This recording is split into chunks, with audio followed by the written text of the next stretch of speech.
The signal reached every corner of the galaxy at once. It came without warning, cutting into royal courts, war fleets, market stations, and quiet farming moons. 14 trillion beings across 900 worlds looked up from whatever they were doing. The broadcast showed a single image, frozen and impossible. It was the head of High Commander Vorn Tulkaskarn. Just the head, resting on a metal floor. His long silver crest was still braided in the war-knots of his house. His 4 eyes were open, staring at nothing. A thin line of green blood pooled beneath him like spilled ink. And under the image, in every language spoken among the stars, 5 words appeared. He should not have struck. Nobody knew who sent it. Nobody knew where it came from. But everyone understood one thing in that instant. High Commander Vorn, the most feared warrior of the Kaskarn Dominion, the being who had personally crushed 12 rebellions and never lost a single duel in 300 years, was dead. And he had died 5 seconds after touching a human. To understand how a small, soft creature from a backwater planet ended the greatest warrior in the galaxy, you have to go back. Back before the head. Back before the fear. Back to the day the Dominion first learned that humans even existed. It began with a broken ship and a boy who refused to leave his sister behind. The colony ship's second morning was never meant to fight anyone. She was a slow, fat vessel, shaped like a seed pod, built from scrap and hope by the people of Earth who wanted to see what was out there. She carried 2,000 colonists, most of them asleep in cold pods, drifting toward a green world they had named New Haven. It was going to take 40 years to get there. Nobody aboard expected trouble. Humanity had only been in deep space for 80 years. They had never met anyone. That changed at 0300 ship time, when the alarms began to scream. Ava Reyes woke up choking on cold gel. Her pod hissed open too early, way too early, and she rolled out onto the freezing floor gasping like a fish. She was 19. She had trained as a junior systems tech, which meant she knew how to fix air scrubbers and not much else. She was not ready for this. The red light spun. A voice, calm and robotic, repeated the same words. Unknown vessels detected. Unknown vessels detected. Wake protocol initiated. Ava crawled to the nearest window and looked out. Her breath stopped. There were ships out there. Huge ones. They looked like black spearheads, longer than cities, glowing along their edges with a cold blue fire. 3 of them. They had surrounded the second morning the way a hand surrounds a moth. Marco, she whispered. Marco, wake up. Her little brother was in the pod next to hers. He was 14, all knees and elbows, with a mess of dark hair and a habit of asking questions nobody could answer. She slapped his pod release. He tumbled out, coughing, blinking, and immediately pressed his face to the glass. Whoa, Marco breathed. Are those aliens? Get away from the window. But are those aliens? Marco, please. The comms crackled. Then a new voice filled the ship. It was not human. It was deep and wet and layered, like 3 voices speaking at slightly different times. The translator built into the ship struggled, then caught up. Small vessel, the voice said. You are inside the borders of the Kaskarn Dominion. You have not paid tribute. You have not bowed. Prepare to be boarded and judged. Ava's hands were shaking. She keyed the ship's reply channel. We didn't know, she said. We're peaceful. We're just travelers. We didn't know anyone owned this space. There was a pause. Then the alien voice made a sound the translator marked as laughter. Everyone knows the Dominion owns this space. Ignorance is the excuse of the weak. And the weak do not travel. The weak serve. The blue fire along the black ships grew brighter. A tube of light shot out and connected to the side of the second morning with a heavy clang that Ava felt in her teeth. They were being boarded. The Kaskarn who came through the airlock were the tallest living things Ava had ever seen. They stood nearly 9 feet tall, thin and hard like they were carved from dark stone. Their skin was a deep gray blue, and they had 4 eyes set in a wide flat face, too large and too small. Silver crests ran back from their skulls like frozen flame. They wore armor the color of a bruise, and each carried a long weapon that hummed with heat. But the one who came last was different. He was taller than the rest. His armor was black trimmed with gold, and his crest was braided in complicated knots that the others did not have. When he entered, the soldiers stepped back and lowered their heads. This was High Commander Vorn Tulkaskarn. Though Ava did not know his name yet, she knew power when she saw it. He moved like water and stone at once. He looked at the huddled humans the way a person looks at insects on a kitchen floor. By now, dozens of colonists had woken. They gathered in the main hall, frightened, half-dressed, blinking in the red light. Old Dr. Okafor, the mission leader, stepped forward with his hands raised. "We mean no harm," Dr. Okafor said. "We are explorers. We seek only a home." Vorn tilted his head. When he spoke, his real voice was terrible, and the translator turned it into flat English a half-second later. "You are soft," Vorn said. "Your skin tears like paper. Your bones are thin. Your eyes are weak, only 2 of them. Your world must be gentle. A garden. I can smell it on you."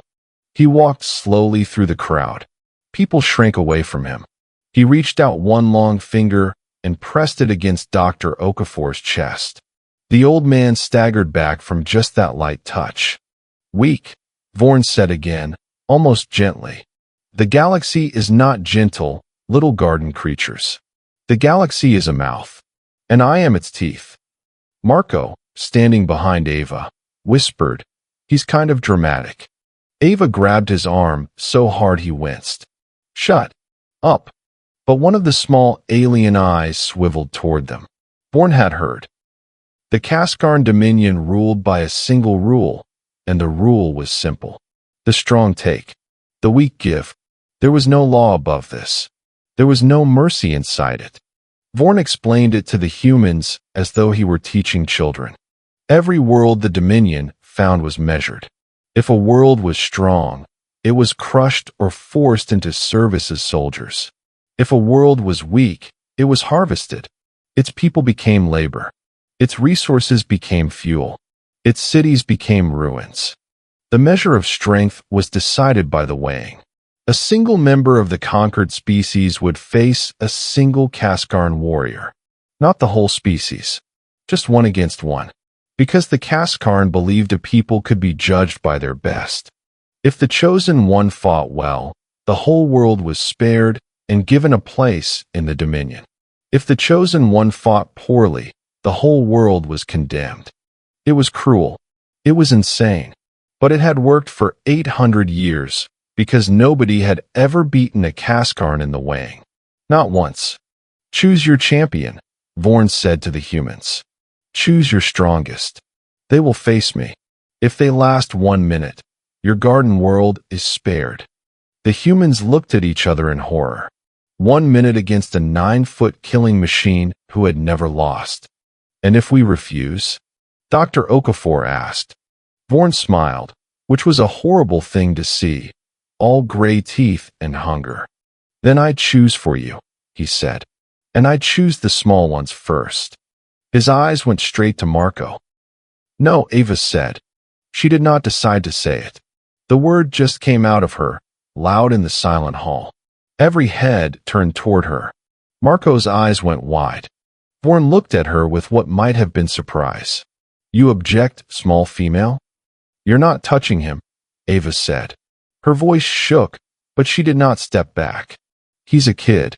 You want a champion? Fine. But not him." "Ava, no," Marco whispered, grabbing her sleeve. "Don't." Dr. Okafor moved toward her. "Ava, stop. We'll find another way." "There's no other way," Ava said. She could barely breathe. Her heart was slamming so hard she thought the aliens might hear it. But she kept her feet planted. "He'll take Marco if nobody stands up." So I'll stand up. I'll be your champion." The Kaskarn soldiers made low sounds among themselves. To them, this was almost funny.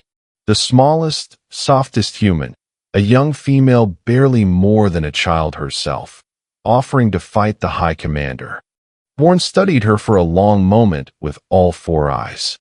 "You are not your strongest," he said finally. "You are among the smallest. Why would your people send you?" "They didn't send me," Ava said. "I chose." Something changed in Vorn's flat face. Just slightly. He had conquered 1,000 worlds, and on every one, the champion had been dragged forward crying, or pushed by the crowd, or bribed with promises. He had never once seen someone volunteer to protect another. "You choose to die for the boy," Vorn said slowly. "I choose to fight for him," Ava said. "There's a difference." Vorn was quiet. Then he said, "Interesting." They gave her 1 hour to prepare. The Kaskarn were nothing if not proud of their traditions. The weighing had rules. The champion could rest, could eat, could say goodbye. Then the fight would happen in the main hall, in front of both crowds, humans and Kaskarn alike, so that everyone would see the judgment. Ava spent that hour in a small side room with Marco and Dr. Okafor. Marco could not stop crying. "This is my fault," he kept saying. "You should have let him take me. I'm the reason." "Stop it." Ava took his face in her hands. "Listen to me. You are not the reason. He is the reason. People like him have always been the reason. Do you understand?" Marco sniffed. "You can't beat him. He's 9 feet tall." "Maybe not," Ava admitted. "But I'm going to try. And no matter what happens, you don't look away. You watch. You remember. And you tell the story. Promise me." Marco nodded, unable to speak. Dr. Okafor knelt beside them. He was an old man, a xenobiologist, someone who had spent his life dreaming of meeting alien life and had never once imagined it would look like this. His hands trembled as he took out a small data pad. "Ava," he said quietly, "I need to tell you something. Something we never told the colonists. Something the mission never made public." She looked at him. "Now? Really?" "Yes. Now. Because it might save your life." He glanced at the door to make sure no aliens were near. Then he lowered his voice even further. "You know Earth. You know its home. You think of it as a garden. Green fields. Blue skies. Gentle. Yeah. That's a lie we tell children," Dr. Okafor said. "Earth is not a garden, Ava. Earth is one of the most dangerous planets that life has ever survived on. And we are what survived." Ava frowned. "What are you talking about?" "Gravity," the old man said. "Our gravity is heavy. Most life-bearing worlds have far less. Our air is full of a poison that would kill most galactic species in minutes.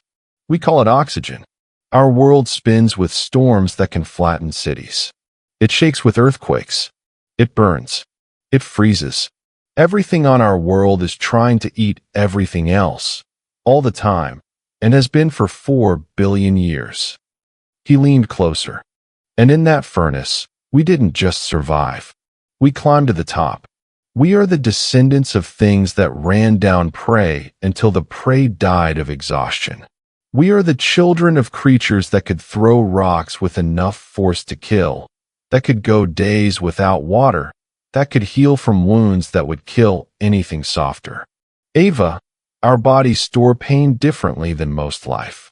We feel it, and we keep going anyway." Ava stared at him.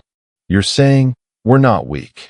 "I'm saying," Dr. Okafor whispered, "that the galaxy has never met a real Deathworlder before, and you're about to introduce them." Marco wiped his eyes. "Wait. If we're so tough, why do we look weak to them?" Dr. Okafor almost smiled. "Because strong doesn't always look strong. That Kaskarn is tall and hard, yes. But he evolved on a heavy, safe world with slow, weak predators. He's never had to run for his life. He's never had to survive a broken bone in the wild. His body is a weapon built for a fight that always goes his way." He paused. "But your body, Ava, comes from a place where the fight never goes your way, and you win anyway. There was one more thing. Dr. Okafor took Ava's hand and pressed the data pad into it. Their strength, he said, is in their crest. It's not just decoration. It's a bundle of nerves that controls their balance and their breathing. In battle, they never let anyone near it, because a hard strike there stuns them. It's their one true weakness. We learned this from the medical scans the ship took when they boarded. Nobody in the galaxy knows we know. Ava's breath caught. How do I reach a crest that's 9 feet in the air? Dr. Okafor's old eyes were sad and fierce at the same time. You make him bring it down to you, he said. You make him think he's already won. The main hall was silent when Ava walked in. 2 crowds faced each other. On one side, the humans, pale and frightened, holding each other. On the other, the tall gray Kaskarn soldiers, standing straight, expecting a show. Between them, a wide-open space had been cleared, and in the center of that space stood High Commander Vorn Tulkaskarn. He had removed his heavy armor. Now he wore only a light gray battle suit that showed how his muscles moved under his skin. He was even more frightening this way, lean and coiled, like something built for one purpose. His crest gleamed under the ship lights. He did not carry a weapon. Neither did Ava. The weighing is fought with the body, Vorn announced to both crowds. No blades. No fire. Only what the gods gave us. This is the true measure. A weapon can be stolen. A body cannot. He turned to Ava. She stood there in her simple gray tech uniform, coming up only to his chest. She looked tiny. She looked doomed. Last chance, garden child, Vorn said, and there was something almost kind in it. Kneel now, and I will make it painless for your people. Some of you will live as servants. That is more than most worlds get. No thanks, Ava said. Vorn nodded slowly. Then let it be seen. 1 minute. Survive 1 minute, and your world lives. A Kaskarn officer struck a deep gong. The sound rolled through the hall. Begin. Vorn moved first, and he moved fast. He did not lunge. He simply flowed forward and swept one long arm at her head. It was a casual strike, meant to end things quickly, to show the humans there was no hope. Ava ducked. She did not just duck. She dropped low and fast, faster than Vorn expected, and his arm swept through empty air above her. In the human crowd, Marco gasped. Vorn's small eyes narrowed. He struck again, this time with real speed, a downward chop that would have snapped a normal creature's spine. Ava rolled. She came up 3 feet away, breathing hard but unhurt. The Kaskarn soldiers began to murmur. Their champion's first 2 strikes had missed. That did not happen. You are quick, Vorn admitted. For a soft thing. 52 seconds, Ava said. Vorn blinked. She was counting. She was counting down her own survival, taunting him with the clock. Anger flickered across his face. He came at her again, faster still, a blur of gray. This time Ava did not dodge cleanly. His fist clipped her shoulder, and the force spun her off her feet. She crashed into the floor and skidded. The human crowd cried out. Dr. Okafor took a step forward before soldiers blocked him. Ava got up. That was the thing. That was the thing that made the Kaskarn go quiet. She got up. Her shoulder was clearly hurt, hanging wrong, but she planted her feet and lifted her chin and got up. 40 seconds, she said, through gritted teeth. Vorn stopped playing. He had been toying with her, giving the crowd a show. Now he moved with everything he had. He was faster than anything Ava had ever seen. He rained down blows, and she could not dodge them all. One hit her ribs. She heard something crack. Another caught her jaw and split her lip.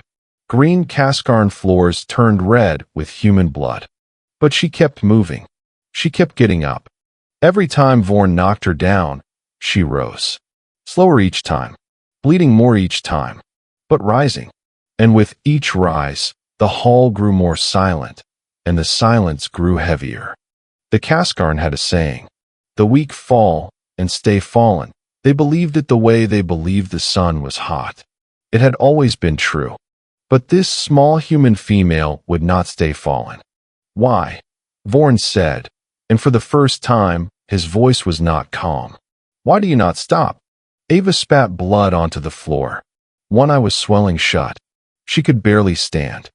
"Because he's watching," she said, and nodded toward Marco. "And I promised." Vorn looked at the boy. The boy was crying, but not looking away, just as she had asked. And something moved in the ancient warrior's chest that he did not have a name for. He shook it off. This was weakness. Sentiment was for the weak. 20 seconds, Ava whispered. Vorn roared and charged. He hit her with a strike meant to end it. His full weight, his full speed, driving down toward her skull. It was a killing blow. Even the Kaskarn soldiers flinched. And Ava did the one thing no one expected. She did not dodge. She did not block. She stepped into it. She let the blow land.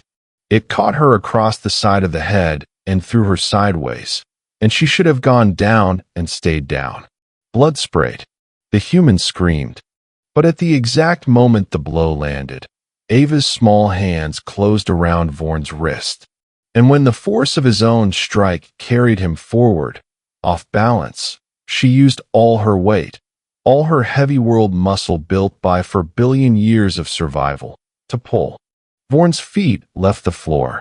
The greatest warrior in the galaxy, who had never once fallen, who outweighed her 4 times over, was yanked forward and down by a bleeding, half-blind human girl who simply refused to let go.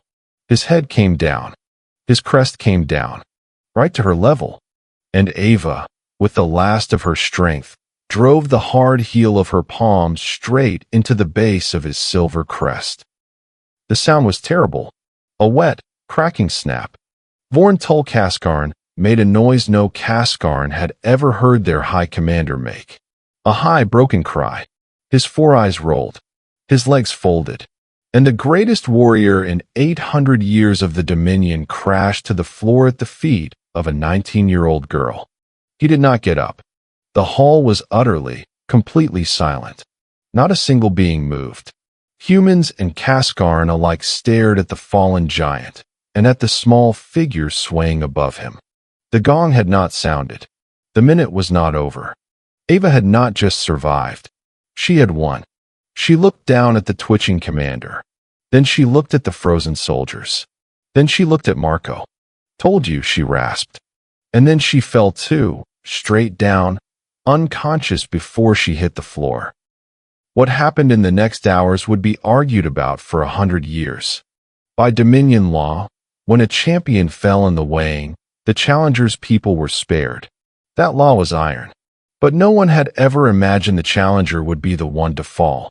Because no one had ever imagined a Kaskarn losing. The soldiers did not know what to do.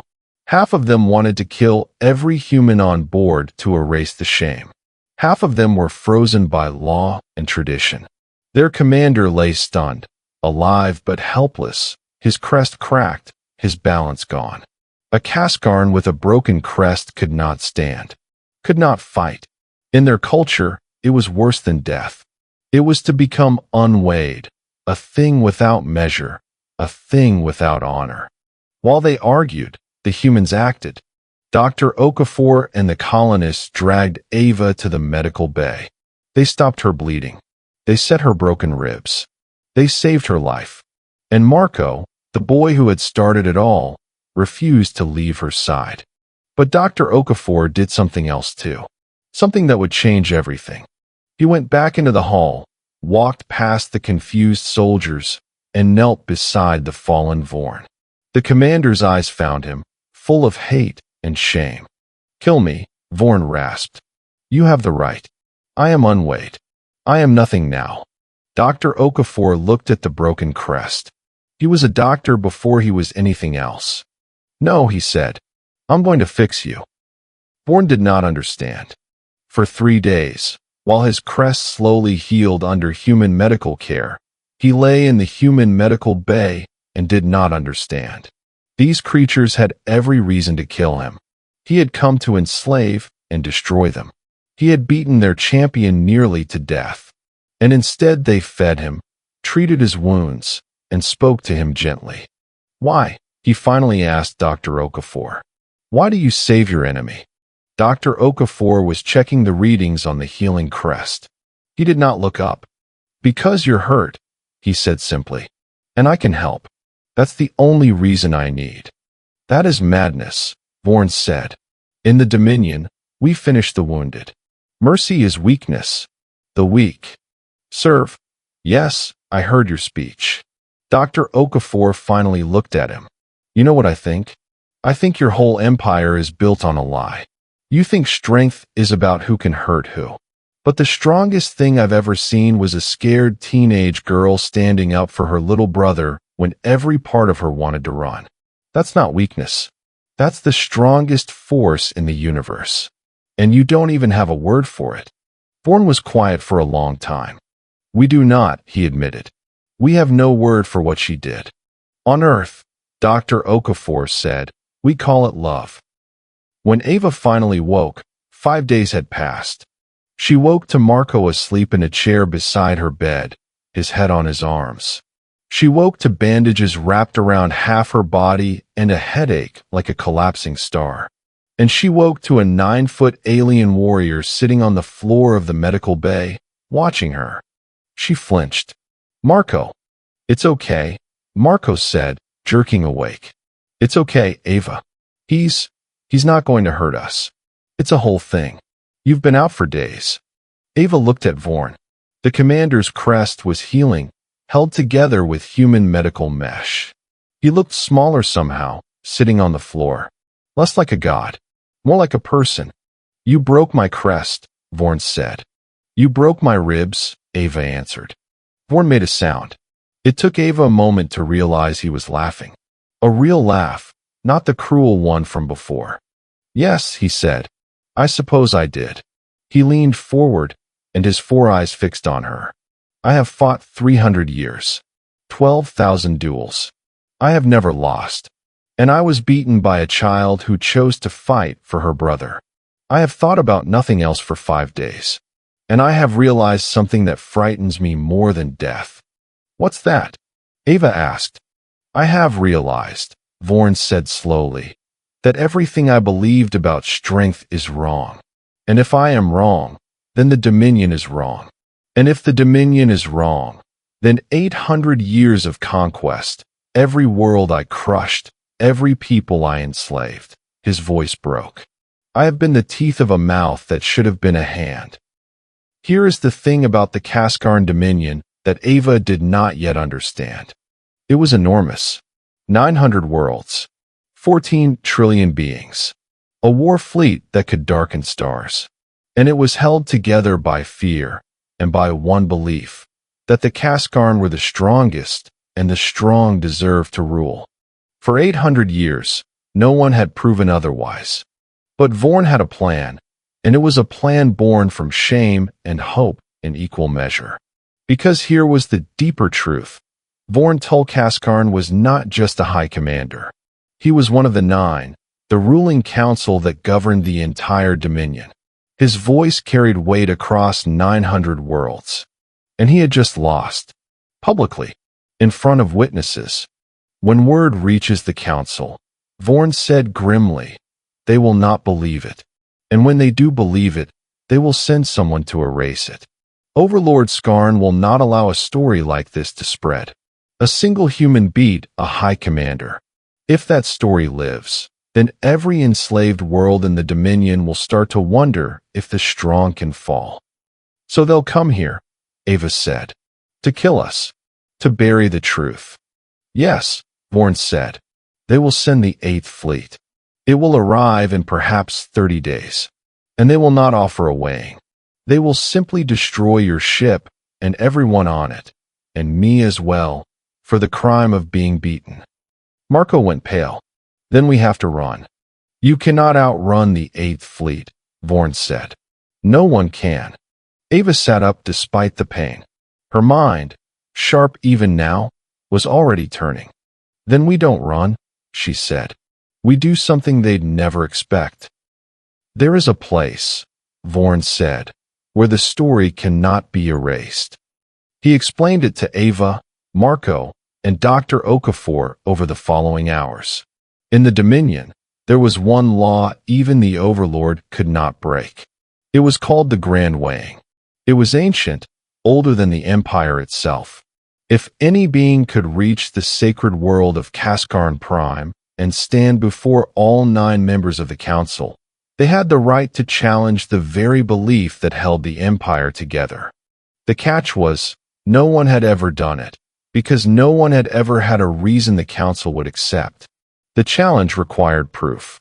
Proof that the Dominion's foundation was false. Proof that the weak could beat the strong. You are that proof, Vorn said to Ava. You, standing before the 9, telling your story, showing your scars. If you can reach Cascarn Prime and speak before the Council, the law says they must listen. And once 14 trillion beings hear it, they cannot unhear it. And if they just kill me instead? Ava asked. Then you will die, Vorn said honestly. But you will die in front of all of them. And a council that murders a challenger who fought fairly proves your point louder than any words could. Either way, the lie dies with you. Dr. Okafor shook his head. This is insane. Ava, you don't owe the whole galaxy anything. We got what we came for. Our world is spared. We can go to New Haven and live. Ava looked at him. Then she looked at Vorn. How many worlds are enslaved right now? She asked. Vorn was quiet. 411. 411 worlds, Ava said softly. Full of people who think the strong will always win. Who think there's no point in standing up. She touched the bandages on her ribs. I stood up for one person. My brother. And it changed everything for 2,000 people on this ship. She met Vorn's eyes. What happens if I stand up for 400 billion? The old warrior stared at her. And then, for the first time in his life, High Commander Vorn Tulkaskarn bowed his head to another being. Then perhaps, he said, the galaxy learns a new word. They did not have 30 days after all. The 8th Fleet arrived in 11. The first warning was a pulse of light on the second morning sensors. Then another. Then 100. The black spearhead ships tore out of the dark, and at their center was a vessel larger than a moon, an ugly fortress of iron and blue fire. It was the flagship Endless, personal warship of Overlord Skarn, ruler of the Dominion. Skarn had not sent a fleet. He had come himself. That was how much the story frightened him. The comms lit up. A new voice filled the ship, and it was worse than Vorn's had ever been. It was old and dry and utterly without warmth, like wine through dead branches. Vorn Tulkaskarn, the voice said, I know you are alive. I know you have been beaten, and I know it was by these vermin. You have shamed the Dominion beyond forgiveness. You will surrender the humans, and yourself, and I may allow your bloodline to survive as servants. Vorn stood on the bridge of the human ship, tall and steady despite his healing crest. Overlord Skarn, he answered. I invoke the Grand Weighing. The silence that followed was so complete that Ava could hear her own heartbeat. You cannot, Skarn finally hissed. The Grand Weighing requires proof that the weak can defeat the strong. There is no such proof. It does not exist. It has never existed. It exists, Vorn said. Her name is Ava Reyes, and she is standing beside me. Ava stepped forward so the camera could see her. She was still bruised. Her ribs were still wrapped. Her lip was still split. She looked exactly like what she was, a young human who had been through hell and lived. Hello, she said to the ancient tyrant she could not see. I'm the one who beat him. There was a long, dangerous pause. You are a child, Skarn said. Yeah, Ava agreed. And I still won. I will burn your ship to dust. Then you'll be the overlord who was so scared of a child that he murdered her instead of facing her, Ava said. In front of your whole fleet. in front of everyone who's listening. And people are always listening, aren't they? That's why you came yourself. Because you're afraid of what happens if this story spreads. Another silence. Ava could feel Vorn's approval beside her, and Marco's terror behind her, and the weight of everything resting on the next few seconds. I claim the grand weighing, Ava said, loud and clear. By your own oldest law. Take me to Cascarn Prime. Let me stand before the Nine. If your law means anything at all, you cannot refuse. She was right, and Skarn knew it. The grand weighing was older than the Overlord's line. To refuse it openly would prove the Dominion's laws were just lies whenever they became inconvenient, which would crack the foundation as surely as her palm had cracked Vorn's crest. Skarn was trapped by his own empire. So be it, the Overlord said at last, and his voice was full of quiet murder. Come to Cascarn Prime, little human. Stand before the Nine, and when you fail, I will make your death last a very long time. The channel closed. Marco let out a shaking breath. Ava, what did you just do? I bought us a trip to the center of the Empire, Ava said. Then, quieter, I hope I know what I'm doing. The journey to Cascarn Prime took 12 days. The humans traveled under guard, their small colony ship dwarfed inside the belly of the endless like a pebble in a cave. Only a handful were allowed to go. Ava, Marco, Dr. Okafor, and Vorn, who was now as much a prisoner as they were. During those 12 days, Ava did not train her body. Her body had already proven what it could do. Instead, she trained her mind. Vorn taught her the ways of the Dominion, its history, its beliefs, its wounds. And in teaching her, the old warrior slowly opened up in ways he never had to anyone. I had a brood son once, Vorn said one evening, as they sat in the small cell they shared. Karn. He was gentle. He did not want to fight. On our world, gentleness is shame. When he was young, other broodlings mocked him. And I. Vorn's voice grew heavy. I mocked him too. I told him to be hard. To be teeth. I made him a warrior against his nature. What happened to him? Marco asked softly. He died in his first battle, Vorn said. Following orders I gave. Being the warrior I forced him to be. The old commander closed all four eyes. For 100 years I told myself he died with honor. But when I watched your sister stand up for you, boy, I finally understood. Karn did not need to be teeth. He needed someone to stand up for him. And the one person who should have done that was me. And I did not. The cell was silent. I am sorry, Vorn said, though not to them. To a ghost 100 years gone. I am sorry, my son. Marco, without a word, reached out and put his small human hand on the giant alien's arm.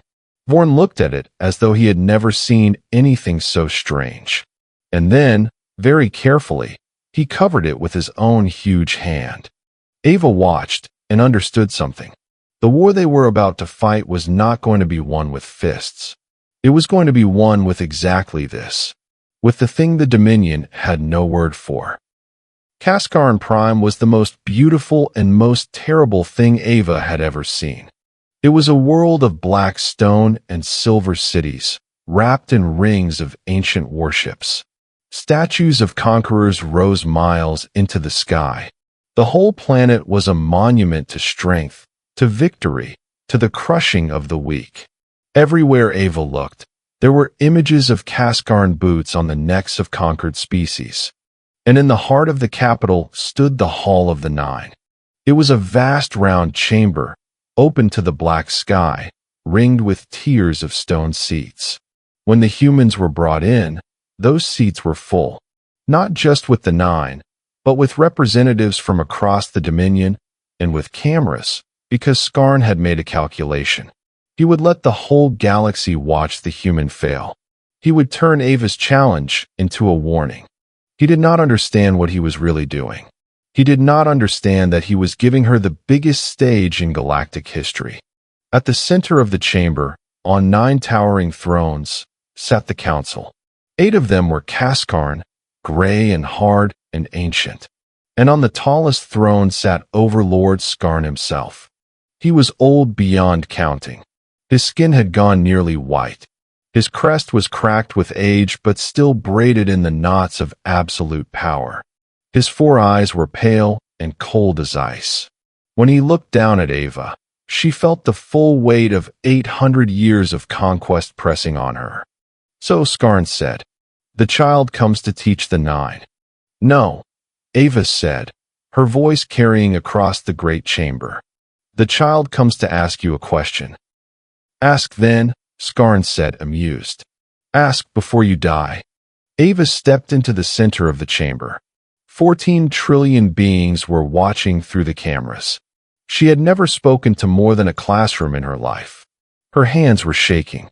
Her ribs still ached. She thought of Marco. She thought of Dr. Okafor. She thought of 411 enslaved worlds. And she found her voice. "You built your whole empire on one idea," Ava said. "The strong take. The weak give. You've said it for 800 years.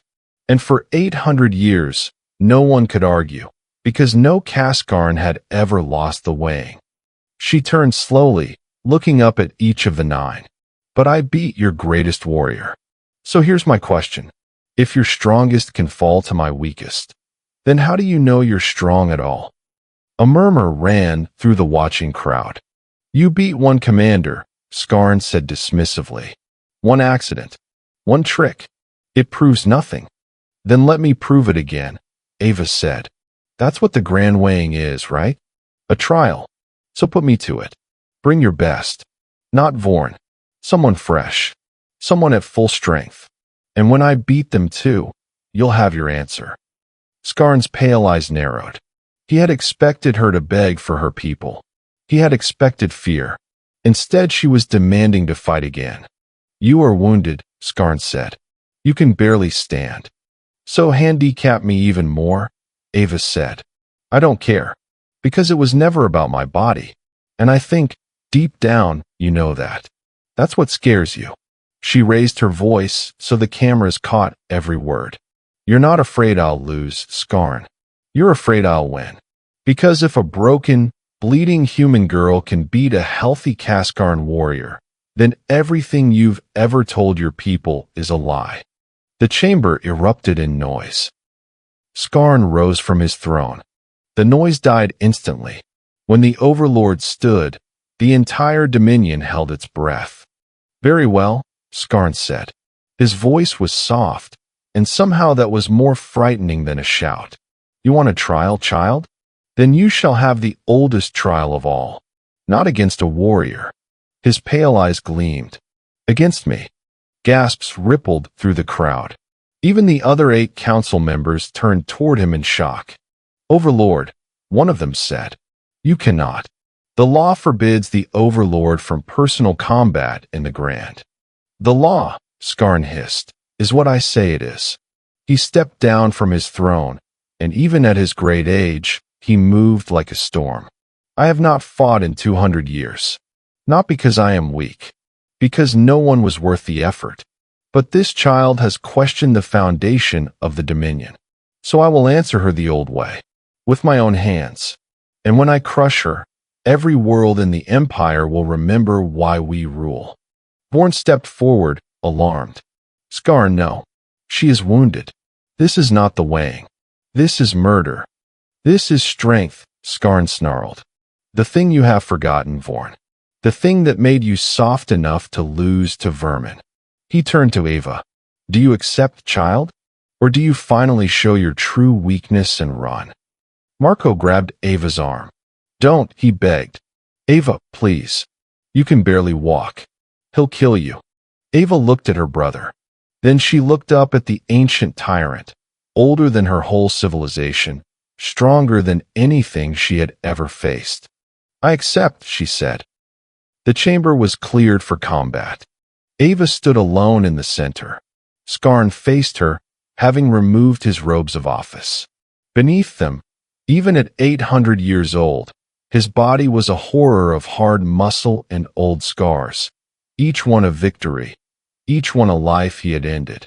He had never lost. He had never even been challenged. He was the reason the Dominion existed. Dr. Okafor pulled Ava aside for one last moment.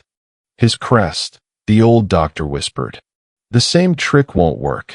He'll be guarding it. He watched the recording of your fight 100 times, I promise you. He knows what you know. I know, Ava whispered back. Then how? I'm not going to hit his crest, Ava said. I'm going to do something worse. She looked at Dr. Okafor with an expression he had never seen on her before. Calm, certain, almost sad. I'm going to teach him the word. Before he could ask what she meant, the gong sounded. The grand weighing had begun. Skarn did not toy with her the way Vorn had. He came at her instantly, with 200 years of patience unleashed all at once. He was faster than Vorn, stronger than Vorn, and he was smart, brutally smart, attacking her wounded ribs first, then her injured shoulder, wearing her down before she could think. Ava went down in the first 10 seconds. She got up. She went down again in the next 5. She got up again. But this was different from the fight with Vorn. Skarn gave her no openings. He was too old and too clever to be pulled off balance. Every time she tried to close in, he threw her back. Every time she tried the pull-and strike that had felled Vorn, he simply released her and let her stumble. He was breaking her apart, piece by piece, and there was nothing she could do. You see, Skarn said, circling her broken body. This is truth, child. This is the only truth. The strong endure. The weak fall. Your little trick worked once on a sentimental fool who let you close. It will not work on me. I feel nothing. I am nothing but strength. Ava lay on the black stone, bleeding, one eye swollen shut. In the crowd, Marco was screaming. Dr. Okafor was being held back by guards. Vorn stood frozen, his hands shaking with helpless rage. And Ava understood, at last, that she was going to lose. She could not beat him with her body. He was right about that. But she had never planned to. Ava lifted her head. Blood ran into her eyes. And she began, of all things, to laugh. It was a broken, painful laugh, but it filled the silent chamber and it stopped Skarn cold. What? The Overlord said is funny. You, Ava said, dragging herself up to her knees. You just proved my whole point. And you don't even know it. Skarn stared. Explain, before I end you. Ava got to her feet. She swayed. But she stood. And she turned, not to Skarn, but to the cameras, to the 14 trillion beings watching from 411 enslaved worlds. He just told you the truth, Ava said, and her voice, though weak, carried to every corner of the empire. He said the only thing that matters is who can hurt who. And he's winning, right? So by his own rule, he's right. She wiped blood from her eyes. But let me ask all of you something. All of you watching. All of you serving. All of you who've been told your whole lives that you're weak. She pointed at Skarn. He's 800 years old, she said. He's the strongest thing in the galaxy. He's never lost. And he's fighting a wounded teenager with cracked ribs, and it's taking him this long. Why? Her voice rose. Because he's not just fighting me. He's fighting the idea that he might be wrong. And that idea is beating him even while his fists are winning. Silence her, Skarn snarled to his guards. No one moved. That was the moment everything changed. The Overlord gave a direct order, and for the first time in 800 years, no one obeyed. Because the guards, and the council, and the 14 trillion watchers were all leaning forward, listening to the small, bleeding human speak. I lost this fight, Ava said. I know that. He's going to kill me. That's fine. I made my peace with that before I ever walked in here. She looked up at Skarn, and her ruined face was strangely peaceful. But I need you all to understand why I walked in here. Because it wasn't for me. She turned back to Marco, standing in the crowd, tears streaming down his face. That's my little brother, Ava said. 11 days ago, an alien fleet stopped our ship, and their commander looked at everyone, and he chose my brother to fight and die. Marco, 14 years old. He'd never hurt anyone in his life. Her voice cracked, and I stood up. Not because I was strong. I wasn't. I was terrified. I said no because I couldn't watch them take him. That's the only reason I ever fought. That's the only reason any of this happened. The chamber was so silent Ava could hear her own blood dripping onto the stone. You want to know why your strongest fell to my weakest?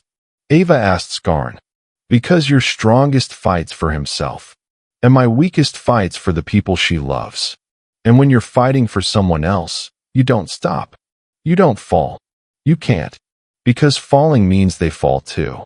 She met his cold eyes. That's not weakness, Skarn. That's the strongest force there is. And you've spent 800 years too afraid to feel it. Skarn's face twisted with fury. Sentiment, he spat. You reduced the glory of the Dominion to sentiment. Love. He said the human word like it was filth. Love is what makes creatures weak. Love is what gets them killed. I cut love out of my heart 8 centuries ago, and it made me unbeatable. I know, Ava said quietly, and that's the saddest thing I've ever heard. Something flickered in the ancient tyrant's pale eyes. Just for a heartbeat. You've been alive for 800 years, Ava went on, gently now, and you've never once had anyone stand up for you the way I stood up for him. Have you? No one ever loved you enough to bleed for you. No one ever would. Because you made yourself into a thing that no one could love. And you called that strength. She shook her head. I've been alive for 19 years. And I have people who would die for me, and people I die for. I have Marco. I have my crew. I have more than you've had in 8 centuries. Tears mixed with the blood on her face. So go ahead. Kill me. But we both know which one of us is really the weak one. For a long, long moment, Overlord Skarn did not move. And then, slowly, his ancient face crumpled. Not with rage. With something else. Something that 800 years of conquest had buried so deep he had forgotten it existed. He remembered, all at once, a brood sister he'd had before he became Overlord. He remembered killing her to secure his throne, because love was weakness. He remembered every friend he'd cut away, every kindness he'd strangled, every gentle thing he'd murdered inside himself in the name of strength. He remembered being alone, for 800 years. And the loneliest being in the galaxy looked down at the girl who had just told the truth, and his cold eyes filled with something he had not felt since before the Dominion was born. But Overlord Skarn had ruled through fear for too long to surrender to a feeling. His grief lasted only a moment. Then the fear took over, the fear of what would happen to his empire if he showed weakness now, before the whole galaxy.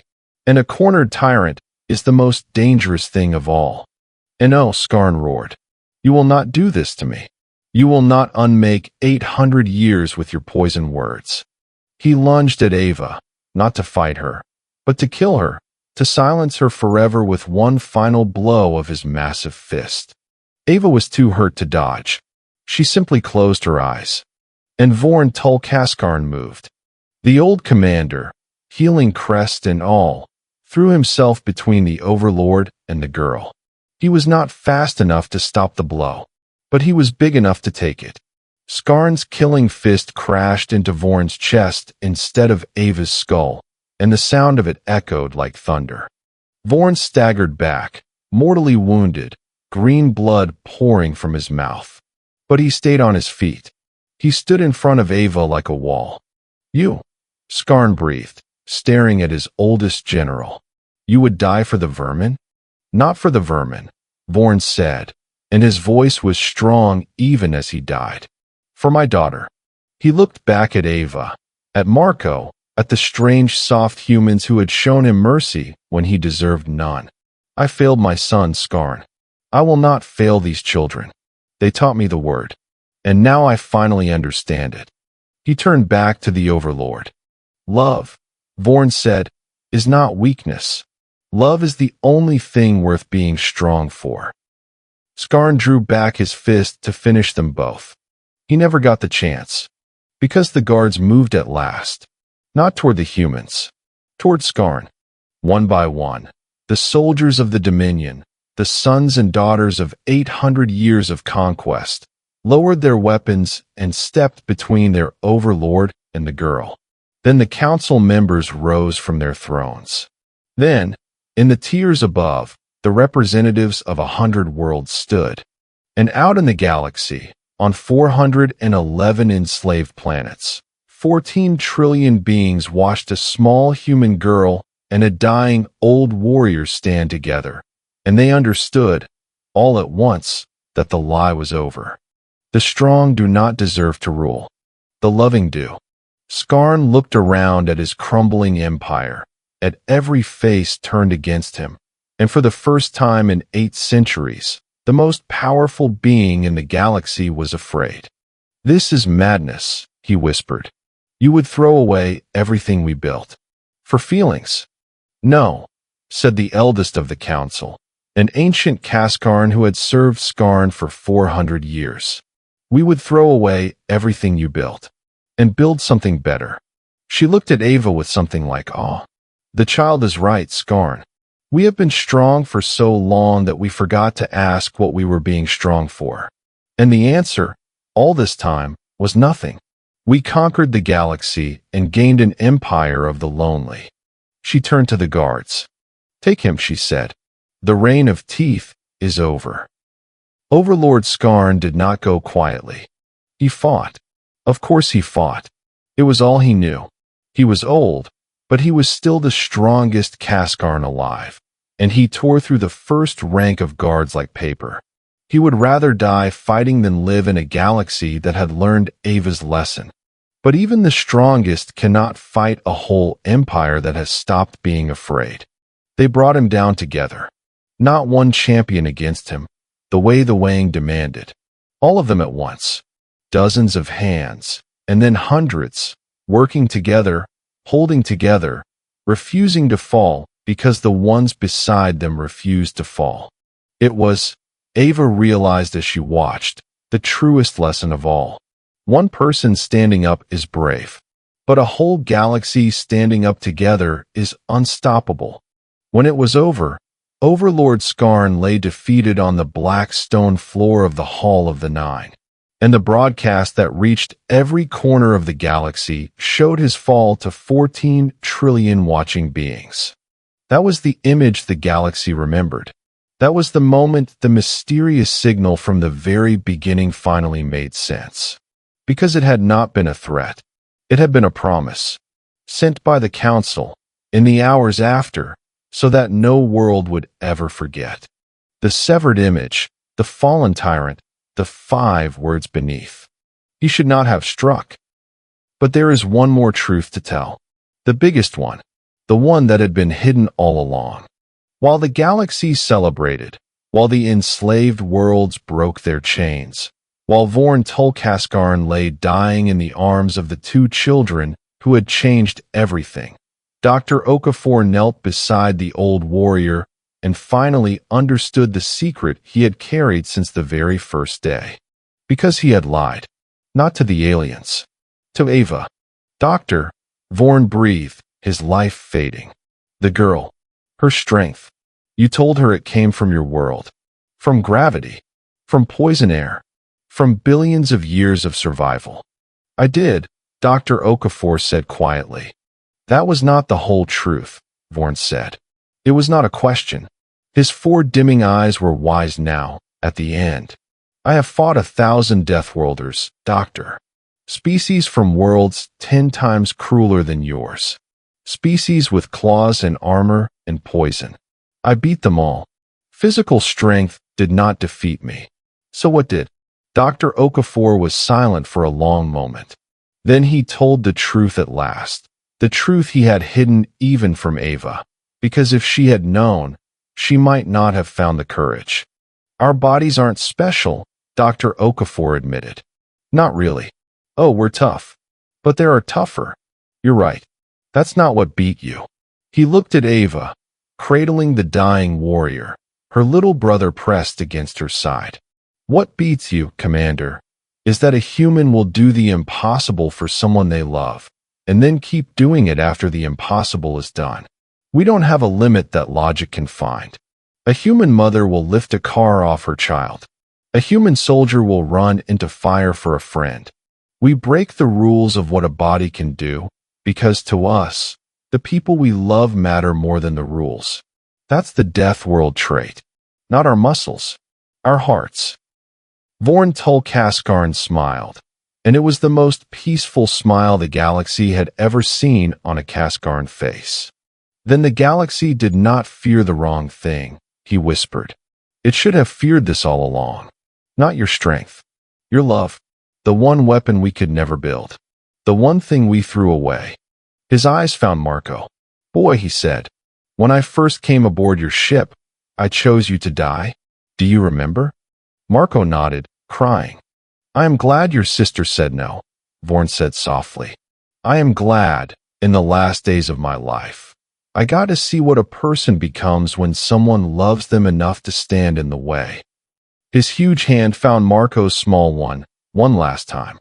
Be gentle, boy. Be gentle in a galaxy that will finally let you. That is the bravest thing there is. My son never got to learn that. But you will. Live gently. For both of you. I will, Marco whispered. I promise. Vorn turned to Ava. His voice was almost gone now. You asked me, in the fight, why I did not stop, he said. Do you remember what I asked you? I asked why you did not stop. And you said, because he is watching, and I promised. His 4 eyes began to close. I understand now. All my life, no one was watching me who I did not want to disappoint. No one I had promised. That is why I could always be stopped. And you? His voice faded to nothing. You could never be stopped at all, because love does not know how to stop. And with that, High Commander Vorn Tulkaskarn, the greatest warrior in 800 years of the Dominion, closed his eyes for the last time, at peace, surrounded by the strange, soft creatures who had finally taught him the word. They buried Vorn on Kaskarn Prime, beneath a new statue.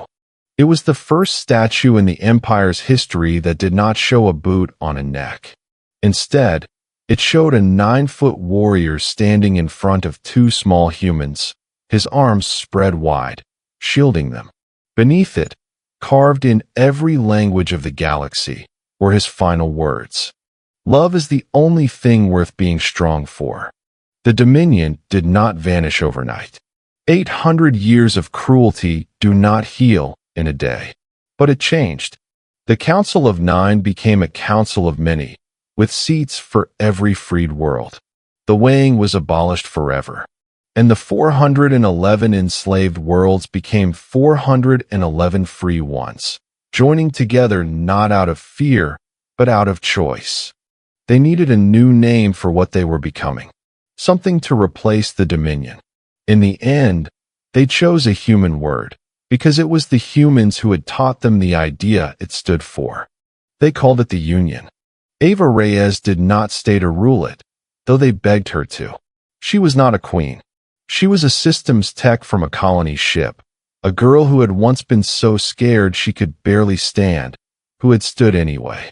When the ceremonies were done and the speeches were over, she took Marco and Dr. Okafor and the 2,000 colonists, and they finished the journey they had started. They went to New Haven, the green world, the home they had crossed the stars to find. Years later, on a warm evening on New Haven, an old woman sat on a porch and watched 2 suns set over green fields. Her name was Ava Reyes. Her hair had gone gray.